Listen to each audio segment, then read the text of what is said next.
What's happening, Who Dat Nation? Welcome into today's show. We have a lot to discuss. Jameis Winston, Mel Kiper Mock Draft 2.0. I have my great friend Abby Alonso here with me, and we have a lot to break down. But we wanted to get things started with, should the Saints keep or cut Jameis Winston in 2023? And I'm going to bring in my friend Abby Alonso because we want to discuss all of this and a lot more. There was a report that we discussed briefly yesterday that Jameis Winston's actually still preparing to be with the Saints. He did speak at the HBCU Legacy Bowl saying, well, I'm not a free agent yet. I would love to be back. He's kind of talking about, I plan on being back here. I plan on preparing for this offseason to still be the Saints quarterback. And so we wanted to just get on here, give a podcast-style video where we can just share our thoughts, kind of bounce off of one another, and just talk about some ball. So, Abby, just kind of initial reaction. What are your thoughts on should the Saints keep or cut Jameis Winston? Well, I first want to say I love his mentality of he's not succumbing to the idea that he's gone. That hasn't happened yet, and he is training and rehabbing and preparing as if he's going to be in New Orleans. And I can tell you, he's training on the West Bank of New Orleans. He's training at GLS. A former friend of mine, a former trainer, is actually rehabbing him. And injuries have been an issue for Jameis Winston. But the recoding that he's doing right now and the training and the rehab, you're going to see a different player. So I like to hear that come out of his mouth, knowing that he is putting in the work right now, not just to fine-tune his skills, but to prevent further injury and fix his body, realign everything. I am on board. I love hearing that. I think he is a great locker room culture guy. Like, he's a team leader. He is somebody that the Saints benefit from having on the roster, whether he's playing or not. So to hear him say, I'm not a free agent yet, and he's preparing to stay in New Orleans, I love it. I'm here for it. Absolutely. And we have a lot more thoughts to get into, but before we get there, you might get hit with the YouTube ad break right here. So take advantage of it and let me know. We wanted to give you guys something to do while the ad plays. What should the Saints do with Jameis Winston? Type C for cut, type K for keep. We're actually going to make an argument for both sides of the argument. So we want you guys to weigh in and let us know. Take advantage of the YouTube ad break. Reply to the pinned comment. What should the Saints do with Jameis Winston? All right, so just some kind of stats, some information. We're not going to have a ton of graphics on this show, so bear with us as we check notes and everything. So first things first, if the Saints were to cut Jameis Winston, you would save $12.8 million this year. That being said, there's a lot of needs that need to be addressed on the defensive line, at running back, quarterback, for example. I don't necessarily know if Jameis Winston can be the long-term, long-play option that we thought was going to be the route that the Saints took after Drew Brees retired. Right. Obviously, things panned out differently. Injuries happened. Maybe at one point that was the plan, and it was something that could have been a good plan. But that being said, with back-to-back seasons with season-ending injuries, with situations where Dennis Allen clearly isn't sold on whether or not he wants Jameis Winston to be the quarterback one, I think it makes sense for the Saints to move on from Jameis to save that almost $13 million because, like I said, you need defensive line. Yeah. You could honestly go for a pass-catching, big-body wide receiver. I mean, Abby, we've talked about Allen Lazard a couple times here, but also in the draft there's quality players that you would need to go and pay eventually. Right. Chris Olave needs to get paid eventually. Right. You want to bring back a guy like Juwan Johnson or a Caden Ellis.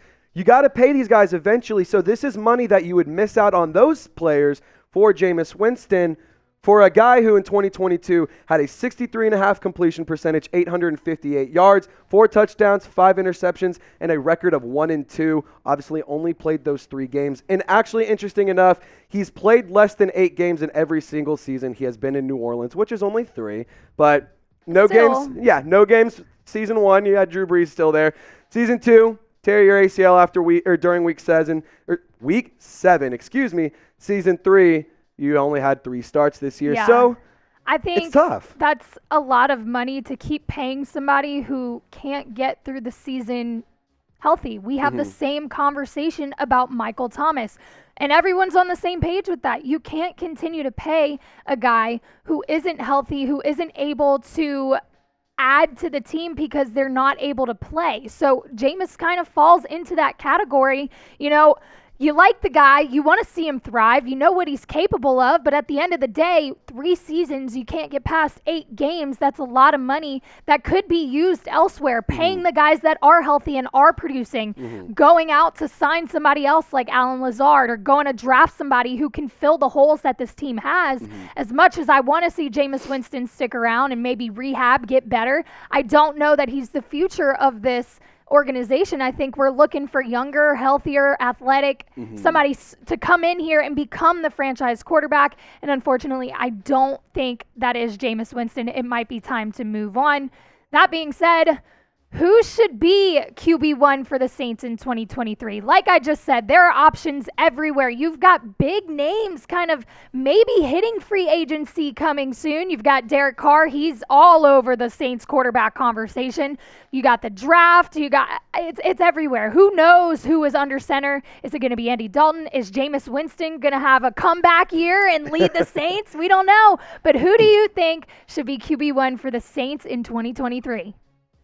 And also, guys, while you're down there letting us know who you want the Saints quarterback to be next season, be sure to hit the big red subscribe button or the subscribe link that we're going to have in the comment section and the description of the video. We're going to be live tomorrow afternoon discussing all of the latest Saints news, Saints rumors, draft coverage, free agency, trades, Derek Carr, you name it, we're discussing it. We take pride in being Saints fans, providing Saints content for Saints fans. So please be sure to subscribe and join our squad. And hey, if you subscribe, I promise you, you're going to get the best content that you can find about the New Orleans Saints on YouTube.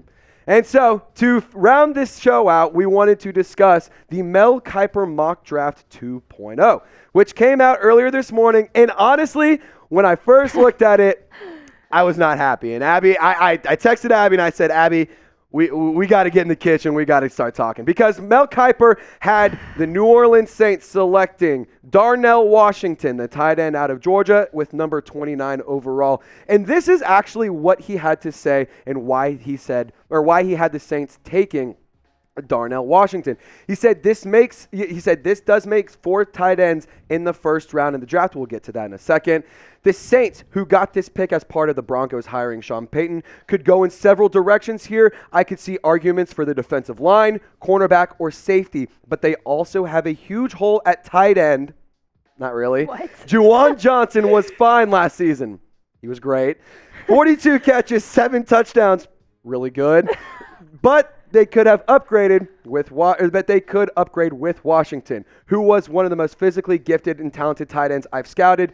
People who are 6'7", 250 pounds are not supposed to move as fluidly as he does. The question is production. Washington has 45 catches, 3 touchdowns in 3 seasons for the Bulldogs, and Brock Bowers, a top 2024 prospect, put up much more impressive numbers. I think that a team will bet on Washington's talent in the top 40 picks. But you do wonder why he wasn't used for more for the back-to-back national champions. New Orleans will likely have a new starting quarterback, so let's get him some passer help. And it's hilarious because it's almost like Mel Kiper forgot that Rashid Shaheed, Chris Olave, any of these guys all exist. So much to say about that. Yeah, Abby, go. Have fun. This is, oh my goodness. So much to break down. Oh my goodness. First things first, Juwan Johnson was not just fine. Juwan Johnson helped that offense thrive when chaos ensued around it. We literally called him Mr. Reliable the entire season. We have talked about Juwan Johnson so many times because he came through when nobody else could. When Olave was hurt, when nobody else could get the ball rolling on offense, Juwan Johnson did. So, wrong. Yeah, sorry, Mel Kiper. I don't agree with you on that. Okay, look at the numbers, fine, but did you watch the games? This guy helped lead the offense. Well, and for a guy who had 42 receptions, 25 of those were first downs. That alone, over half of his catches were meaningful catches to extend drives to keep the thing going. So what I'm going to say is, Darnell Washington, very talented player. That's what I want to say. Absolutely We're not talented taking player. anything away from this Not at all. kid. Not That at all. is great. But why don't try to fix something that isn't broken? You have Exactly. bigger needs on this team that we have Exactly. talked about. You need a quarterback of some sorts. You need another receiver. You need help on the defense. Why are we looking at an area that is covered? I mean, It doesn't matter who you put in at tight end if you Yeah. don't surround them with the protection and the other pieces of the puzzle. So yes, this Washington, great player, football player. unit, crazy, maybe huge the next guy. maybe the next Megatron. That's what people might be saying. But I mean, it's also you don't need it. And kind of discuss. Excuse me. Mel Kiper did mock 4 tight ends in round 1, and I have them listed out here for us. He had the Packers taking Michael Mayer out of Notre Dame. Dalton Kincaid. The Cowboys took Dalton Kincaid out of Utah. The Bengals took Luke Musgrave out of Oregon State, and then obviously he has the Saints taking Darnell Washington out of Georgia. He did bring up an interesting point about Brock Bowers. Now, if this was Brock Bowers, I would be in. I would be 100% in because I really, really, really love what Brock Bowers was able to do. But that being said, it would also be next year when you have a little, you may need that need. But let's acknowledge the obvious here, the tight end depth chart. But you have Taysom Hill, Juwan Johnson, and Adam Trautman all on the depth chart. In what world does any team need 4 tight ends? In what world does that make any sense? Because for me, I would rather have, your 3 and then put that extra roster spot to a position of greater need. And that's just my personal thoughts. Yeah. I don't know, man. I understand he's saying the offense needs another weapon. I agree.